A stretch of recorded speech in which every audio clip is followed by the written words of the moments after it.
जिस तरीके से अखिलेश यादव अब दम भर रहे हैं कि हाँ हमने संभव कर दिखाया है, बीजेपी की भी सीटें घटाई जा सकती हैं, चलिए कम से कम वो एक अच्छी बात इन नतीजों से निकाल के ले आ रहे हैं।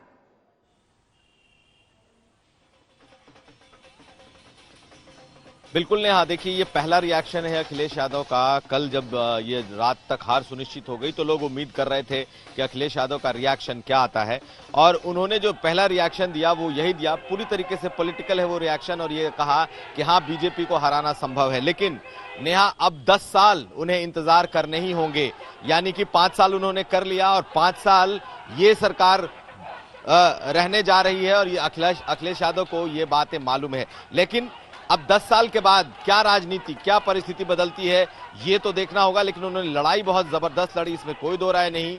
अगर वो 124 125 सीटें समाजवादी पार्टी यहां तक पहुंची है तो निश्चित तौर पर जो पिछले कुछ दिनों में एक तरीके से सीधी लड़ाई का जो माहौल बना था उसकी वजह से यह संभव हुआ।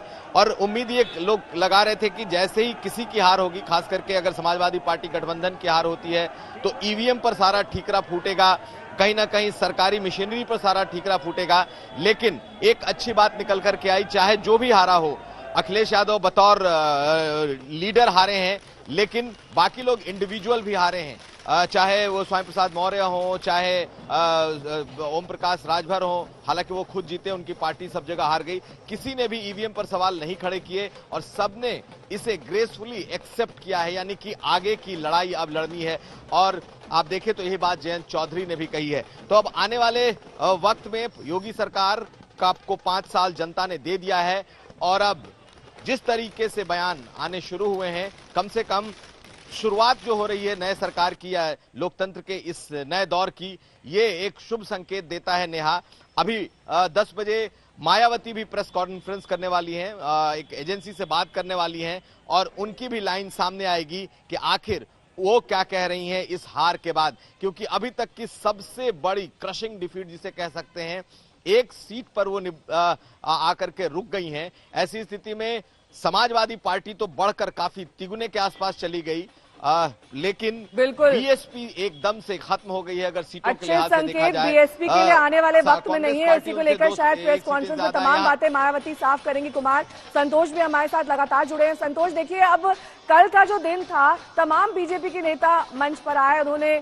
श्रेय दिया योगी जी के कामकाज को, योगी जी ने श्रेय दिया मोदी जी की छवि को। लेकिन इन विधानसभा चुनाव का, खासतौर पर उत्तर प्रदेश की अगर बात करें, इसका दूरगामी नतीजा भी होने वाला है। आप चाहे माने या ना माने ये, लेकिन 2024 का सेमीफाइनल था और खुलकर इसे स्वीकार करना चाहिए। देखिए, बिल्कुल उत्तर प्रदेश देश का सबसे बड़ा राज्य है, यहाँ से 80 एमपीज आते हैं, और अगर उत्तर प्रदेश में बीजेपी ने जनादेश प्राप्त कर लिया है और वो भी प्रचंड बहुमत के साथ, तो कहीं ना कहीं ये 2024 के नतीजों को, तस्वीरों को साफ कर देता है कि 2024 में लड़ाई बिल्कुल क्लियर हो गई है कि बीजेपी को जो लेकर के उत्तर प्रदेश से जो जनादेश जाएगा वो बीजेपी के लिए सुखद होगा। ऐसे में 2022 के नतीजों को लेकर के जो चुनाव थे, बीजेपी ने अपनी फोर्स के साथ, पूरी ताकत के साथ उसमें चुनाव लड़ा, और नतीजा था कि 35 सालों में पहली बार कोई भी पार्टी दोबारा सत्ता में आई, और आजादी के बाद पहली बार उत्तर प्रदेश में कोई मुख्यमंत्री दूसरी बार मुख्यमंत्री बन रहा है। योगी आदित्यनाथ के खाते में 2 बड़े उपलब्धियां जा रही हैं, एक कि कोई पार्टी दोबारा, वो बीजेपी की सत्ता में वापसी, और दोबारा से मुख्यमंत्री बने हैं।